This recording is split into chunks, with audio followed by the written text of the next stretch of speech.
is to be happy.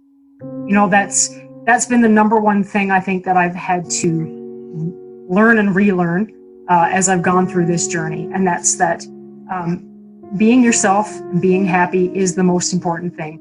I tell people all the time, you really can't be an effective leader if you're not happy. You can have a job and you can make all the money in the world, but if you're working 20 hours a day and you're miserable while you're doing it, then what's the point?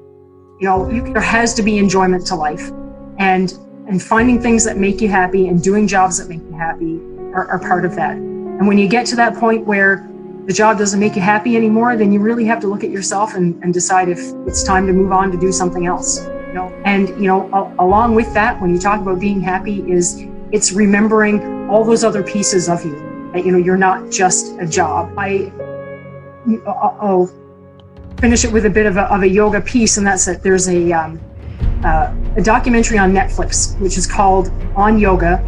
I think it's the Architect of Peace, something like that. And I had watched it a little while ago. I think actually I was on a plane a couple of years ago the first time that I saw it. And they were talking to this one guru, and he's talking about how yoga is not just 45 minutes on a mat bending over. There's more to yoga than just that. And then he goes on to say, and I'm absolutely paraphrasing him, but he goes on to say that you can't look at life as maybe 2 years from now I'll be happy. Maybe when this happens I'll be happy. Down the road in my future I'll be happy. You have to be happy now. Now is the time.